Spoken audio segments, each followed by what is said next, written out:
It's our new kangaroo pouch. We are going to the grocery store. Oh, was that a hiccup? Oh, that was a burp. Ooh. And my seatbelt. Thank you so much.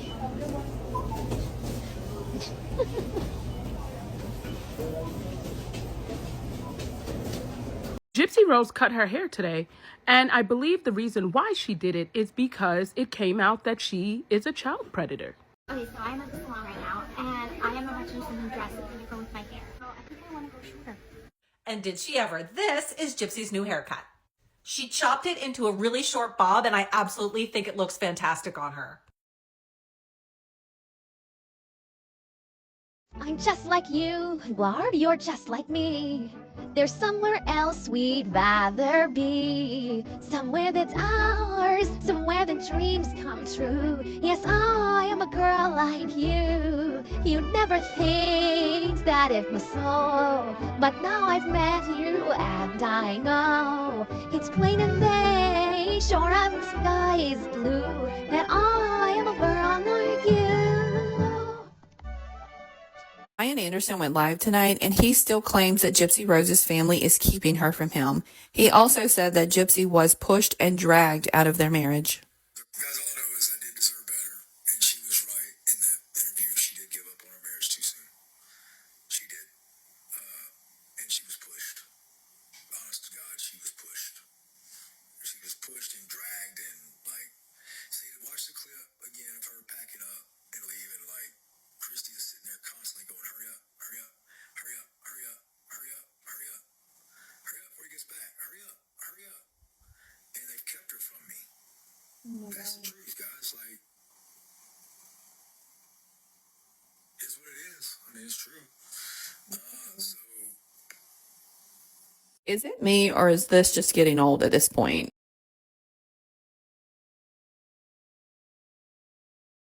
Gypsy Rose Blanchard's story just took another hit, this time from someone who actually served time alongside her.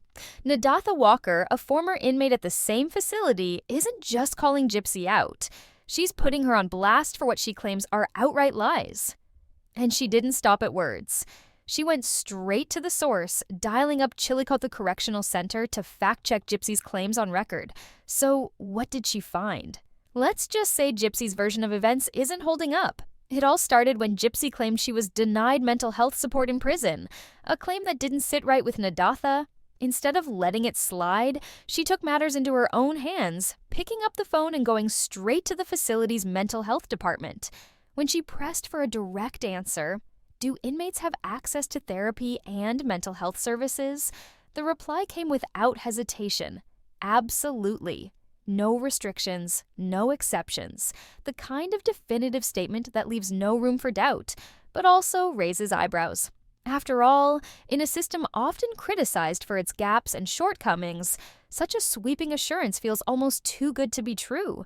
Could this be a turning point, or just another polished soundbite in a long history of promises? One thing's for sure, it's a claim that demands a closer look. Absolutely no restrictions on therapy for inmates. Sounds like they've got more access to self-care than I do after a week of binge-watching true crime documentaries. But here's the real tea. Stick around until the very end of this video, because we've got some jaw-dropping details you won't want to miss. And while you're here, do yourself a favor. Hit that subscribe button and turn on post notifications. Trust me, you'll want to be the first to know when we drop the next bombshell. So stop feeling sorry for somebody who went to DOC and refused to do therapy. You can't reform services that you don't even know anything about it.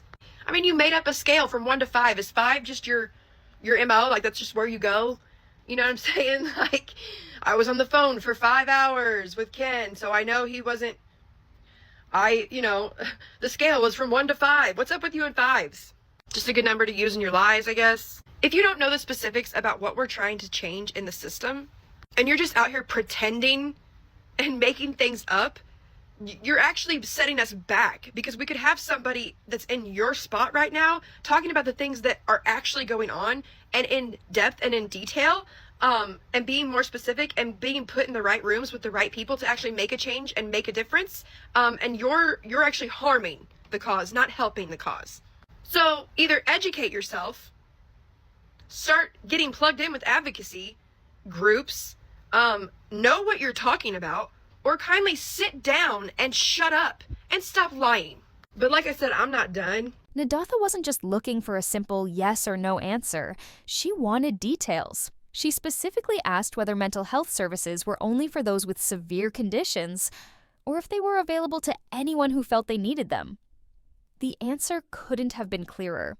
Every inmate, no matter their mental health classification or score, had the right to request therapy directly through the health services office.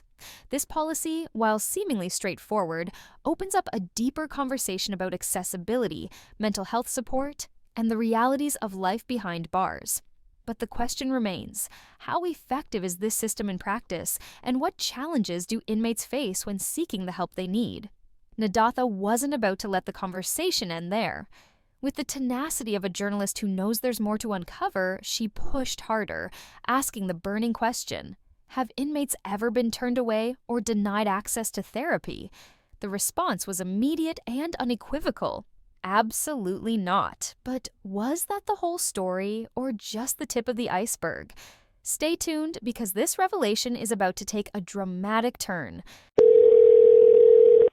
Mental health? Hi, yes, I had some questions for you if you don't mind. Okay.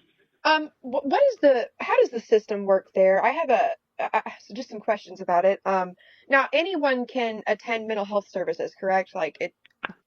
Correct. Okay. And so there's nothing that, like, how do I say this? What about trauma? If they have trauma, all they have to do is drop a HSR to Yep. mental health, and everybody qualifies and can get a one-on-one counselor or therapist. Yeah, as long as you drop if you're not an MH3, you have to just drop an HSR each time you want to see a counselor. Okay, but nobody's denied, correct? Correct. Okay.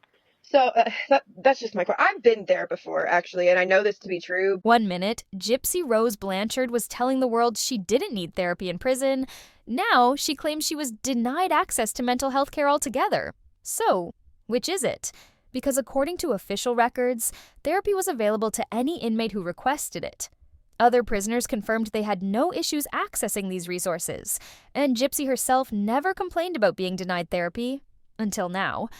This sudden shift in her story raises serious questions about whether she's rewriting her past for sympathy, credibility, or just another PR move. This isn't the first time Gypsy's narrative has conveniently evolved to fit the moment. Let's not forget, this is the same woman who had the world convinced she was gravely ill, only for the truth to unravel in one of the most shocking cases of deception ever. Now, as she steps into the advocacy world, people are starting to notice a pattern. Gypsy picks and chooses which parts of her story to highlight, depending on what benefits her at the time.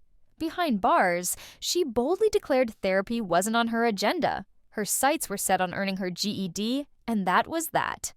But fast forward to today, and her tune has shifted dramatically. Now, she's pointing fingers at the system, claiming it failed her by denying access to crucial mental health resources. When you do come in and you do your original your intake, basically, you're receiving a diagnostics. They do all these exams, medical exams. Are you a 1 to 3, like, level of severity? All right. So if you are not like schizophrenic or like you can't take care of yourself, basically, dang near, then, you're not a level 3. Level 3 is for people that are kind of a little bit incompetent. Or, they hear voices, they need a higher level of care. Nick would actually probably be a level 3 mental health. It just means they want to see you right away, okay? And to know to keep a better eye on you. But nobody is turned away from having a therapist, one-on-one therapy, mental health services, trauma counseling. It's available to all, and it does not go based on your mental health score. So, what's behind this stark change of heart? Was it a moment of clarity, a deeper understanding of her struggles, or something else entirely? One thing's for sure, this twist has everyone talking, and the details are juicier than you might expect. Let's break it down. even her former prison best friend Rachel is starting to see through the cracks. Rachel, who once stood by Gypsy's side both inside and outside of prison, has recently spoken out with some eye-opening insights. She and Gypsy met in 2016 while incarcerated and remained close even after Rachel was released. She was one of Gypsy's biggest supporters, helping build advocacy platforms in her name while Gypsy was still serving time. Gypsy Rose Blanchard and Rachel were once inseparable, their bond so tight that Gypsy even took on the role of godmother to Rachel's children. But fast forward to today, and Rachel's tune has changed dramatically. In a shocking twist, she's now casting doubt on Gypsy's carefully crafted prison narrative, suggesting there's more to the story than meets the eye. Could the internet's most talked about redemption arc be built on shaky ground? Rachel's revelations are about to turn everything we thought we knew upside down. So, what's really going on here? Is Gypsy genuinely passionate about prison reform, or is this just another convenient way to keep the spotlight on herself? As more people start questioning her motives, one thing is clear: Gypsy knows how to tell a compelling story. The real question is, how much of it is actually true? Gypsy Rose Blanchard's ex-best friend and prison mate, Rachel Garlick, is spilling more tea. Now, if you don't know who Rachel is, I will tag her down below. Shortly after Gypsy's release, Rachel started speaking out after Gypsy basically used her and then tossed her to the side after she got out. Rachel just posted a new video about how Gypsy lied to Kim Kardashian when she met up with her. Let's watch. Somebody sent me a clip of Gypsy talking to Kim Kardashian, and this is for you, Kim. Gypsy lied straight to your face. Straight to your face. Because all you got to do is fly a kite and you can go to mental health. I did it, and just for being afraid of mustard. She told me she did not need help. That she's fine. That's not true. At all. You can get help in prison. And especially the prison that we went to, because I'm doing good. I took prison for what it was, and I did good. It teaches you stability.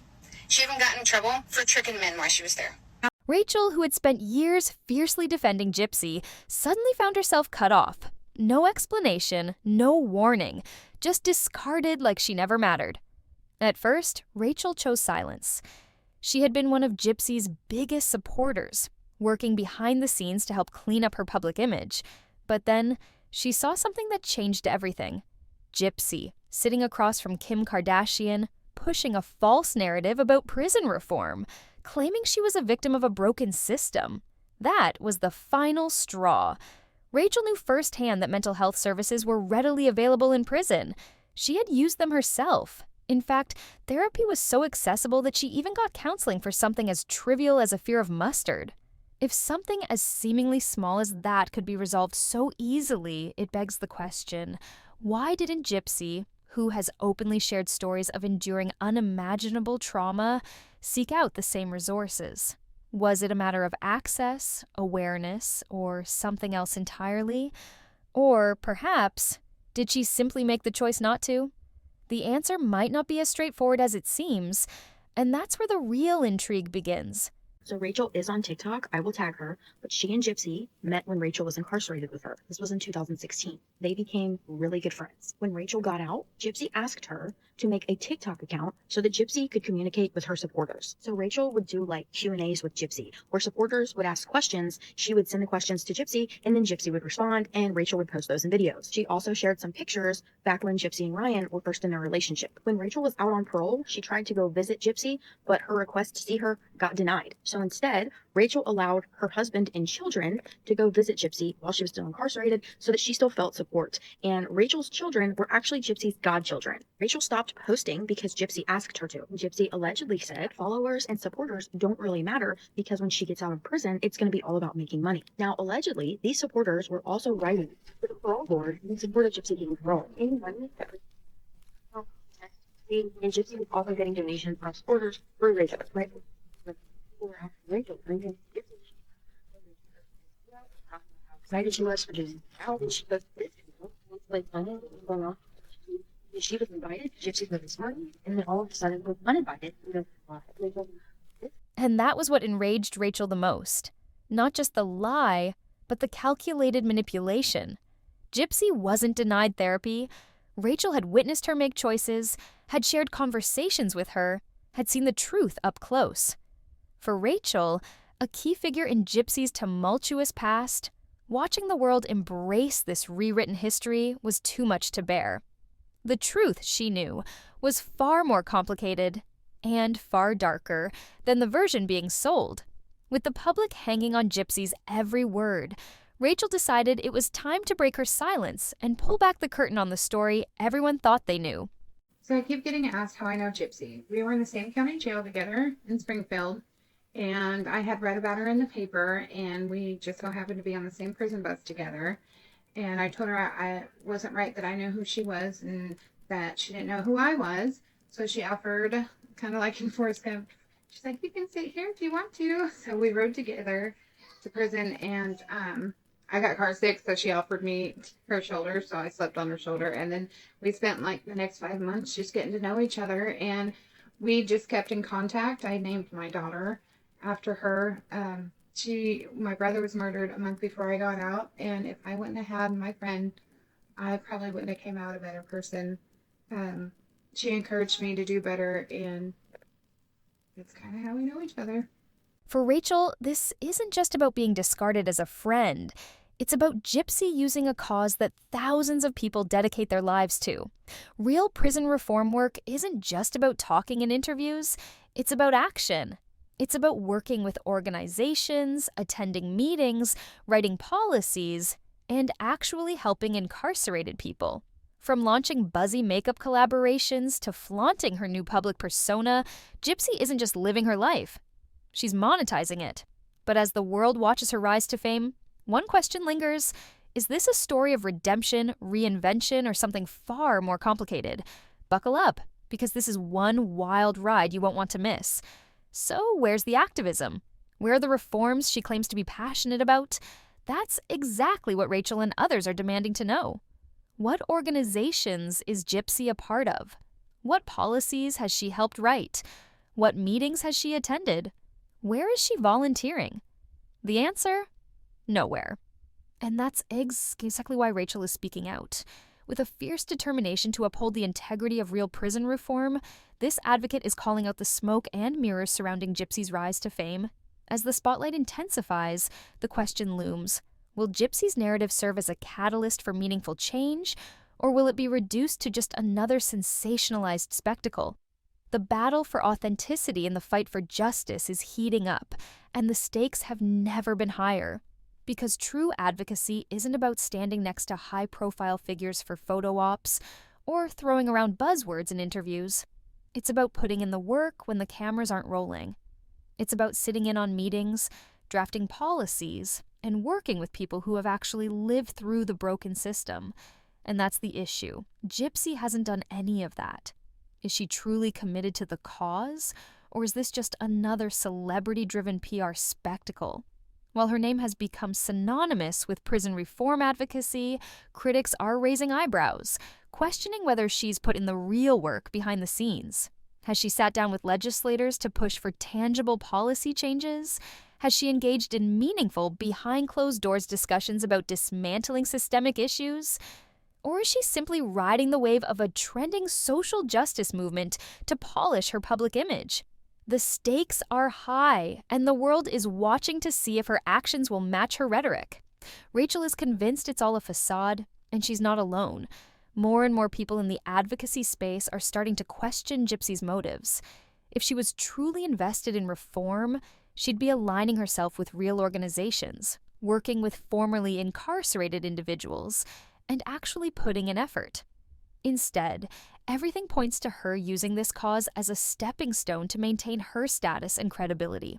This isn't just about Gypsy Rose Blanchard's personal brand or her newfound fame. It's about something far bigger. At its core, this story forces us to confront the harsh realities of a broken system, the lives it impacts, and the urgent need for reform. It's a chilling reminder that behind the headlines and viral moments are real people, real consequences, and a society that can't afford to look away.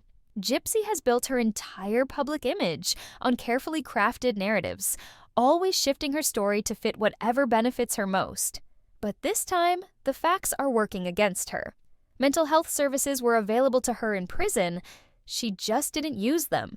And now she's trying to rewrite history to boost her public image. But Rachel isn't having it. She's drawing a line in the sand, and she's not backing down. With fire in her voice and determination in her stance, she's declared this battle far from over. Gypsy Rose Blanchard may have captured the world's attention, but one woman is refusing to let her story overshadow the real advocates fighting for justice. Armed with receipts and a relentless drive, she's vowing to expose the truth piece by piece until Gypsy is held accountable. This isn't just a call-out, it's a full-blown reckoning, and she's ready to take it all the way. The question is Gypsy ready for what's coming? Or will Rachel and others shut it down before she can profit off of it? Will people see through the deception?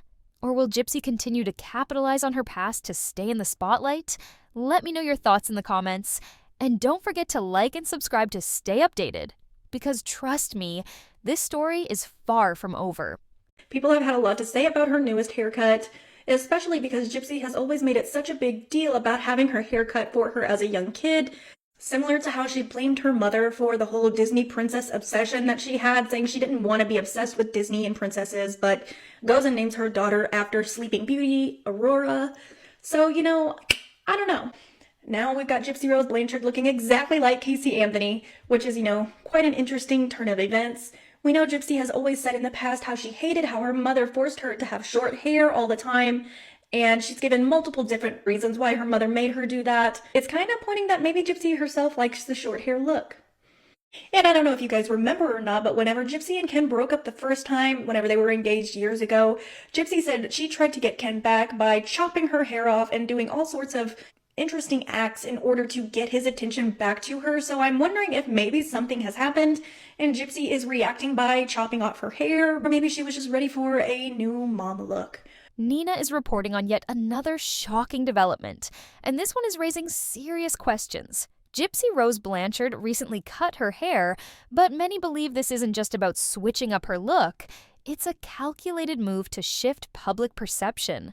This comes just days after explosive allegations resurfaced, accusing her of allegedly being a child predator. 2 days prior, an incident report surfaced detailing disturbing claims. According to the report, Gypsy was caught on video stating that when her future daughter turned 13, her father was supposed to take, well, you know what, because as she allegedly put it, he was the master of the house and had to be the first. The details are beyond unsettling, and now, mere days later, she was seen taking her audience along for a salon visit, showcasing a dramatic haircut. As she revealed her transformation, some couldn't help but question the timing. Her stylist, who willingly participated in the makeover, seemingly had no issue supporting someone with such alarming accusations tied to her name. Gypsy Rose cut her hair today, and I believe the reason why she did it is because it came out that she is a child predator. My video 2 days ago showed you guys the incident report of her offering up her future daughter to a grown man. The incident report says that Gypsy in a video stated that when her daughter turned 13 years of age, that was when her father was to take you-know-what from her. The reason why he would do that is because he is the master of the house and he needed to be the first one to take it. Keep in mind, this came out 2 days ago. Gypsy took us to the salon with her to show us her haircut. Now, this is her stating that this is what her hair looks like right now, and she's getting ready to change up her hair and come with her. Now, obviously, this is the stylist that is willing to support a woman that would offer up her child, so it seems like more of these people are, you know what, than others. But here she goes. She's getting her hair cut off, and she's showing us the whole process. And I believe this is a PR stunt because appearance is everything, right? Everything, we're visual people. So when we see someone with a shorter mom cut that tries to kind of like change their image, we subconsciously view the person differently. And that is the purpose of this haircut, is to basically throw the public off and say, oh, look, she's looking like a mom. She's looking older. She's looking more mature, like she's changing. Many are speculating that this makeover is more than just a change in hairstyle. It's a PR strategy. Public perception is often influenced by appearance, and this sudden shift to a shorter, more mature mom haircut is being viewed as an attempt to present herself as older, wiser, and changed. However, critics argue that individuals with such alleged inclinations do not simply change. Whether the incident report originated in 2015 or yesterday, they believe it reflects a fundamental part of who she is.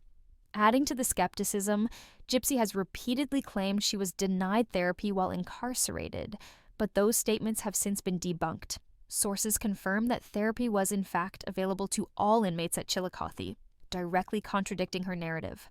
No haircut can erase the past, and many remain unconvinced by this sudden image shift.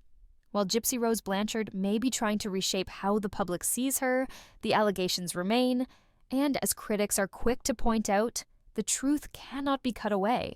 People that are chomos, they do not change. That is a mental disorder.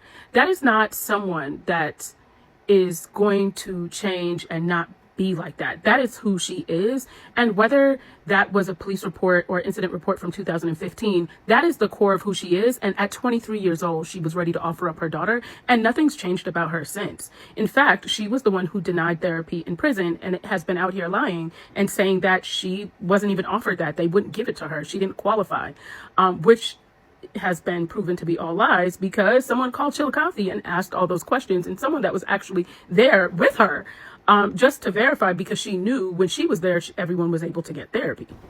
Gypsy Rose Blanchard, you can cut your hair all you want, but you are still a chomo.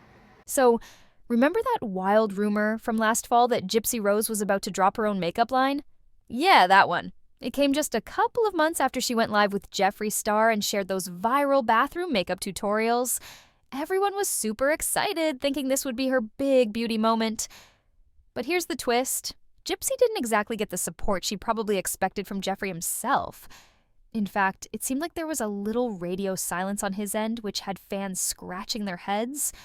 But don't worry, there's a much more entertaining part of this story that fans can't stop talking about. The fan-made makeup line names that popped up on Reddit. When the rumor first hit, Reddit users went absolutely wild, coming up with the funniest and kind of genius makeup product names for Gypsy's potential line. And let's be real, some of these names were way more creative than anything Gypsy could have thought up on her own. First, you've got classics like I Want a Lawyer Liner, which, if you know Gypsy's story, makes total sense. Then there's Greyhound Grape, because why not? And Golf Cart Green for that fun, vibrant vibe. But wait, there's more. How about Shaky Baby Shimmer Cowboy Ken? This one's an iridescent eyeshadow that looks like a rainbow in certain lighting. And my personal favorite, the D is Fire Lip Plumper. Yeah, the fans were on fire with these names. And that's just the tip of the iceberg. Seriously, if you search Gypsy Rose makeup line on Reddit, you'll find a treasure trove of other hilarious suggestions, like Panini Pressed Powder, Malinga Mascara, and Chad Chapstick. I mean, come on, people were out here getting way too creative with it. These names totally had the potential to steal the spotlight from whatever Gypsy was cooking up, if she was even cooking up anything. Fast forward to Gypsy's recent makeup haul with her makeup artist, and honestly, it kind of reminded me of those fan suggestions. Maybe it's not the full-fledged makeup line that we were hoping for, but hey, it's still something. Shout out to Reddit users like Sir, I Need a Lawyer, Dear What the Heck, Crown Apple Cutie, and Metal Pristine 1216 for getting the party started with those epic product names. Gypsy Rose and her makeup line. So last fall, there was a rumor that Gypsy Rose was going to start her own makeup line. This was a couple of months after her live stream with Jeffree Star. This was also during the time she was doing all of the bathroom makeup tutorials. However, she did not receive the level of support she expected from the makeup mogul. Jeffree Star had even made a few comments. People took to Reddit to suggest some names for her potential products, and they're very good. First, we have I Want a Lawyer Liner, Greyhound Gray, Golf Cart Green, Contour, Shaky Baby Shimmer, Cowboy Ken, which is an iridescent eyeshadow that in some lighting turns like a rainbow, Panini Pressed Powder, Malinga Mascara, the D is Fire Lip Plumper, Chad Chapstick. Those are just a few of them. If you go on Reddit and search Gypsy Rose's makeup line, there are a lot more. So Gypsy's recent makeup haul with her makeup artist reminded me of this. Thank you to Sir, I Need a Lawyer, Dear What the Heck, Crown Apple Cutie, Metal Pristine 1216, Carrie Lee 123, and Living Confidence 78. So will Gypsy ever launch that makeup line? Who knows, but let's be real. Those Reddit names might be the real product line we never knew we needed. What do you think? If Gypsy did end up launching something, what would you name a product from her line? Drop your ideas in the comments below and make sure to hit that subscribe button for more gossip and updates.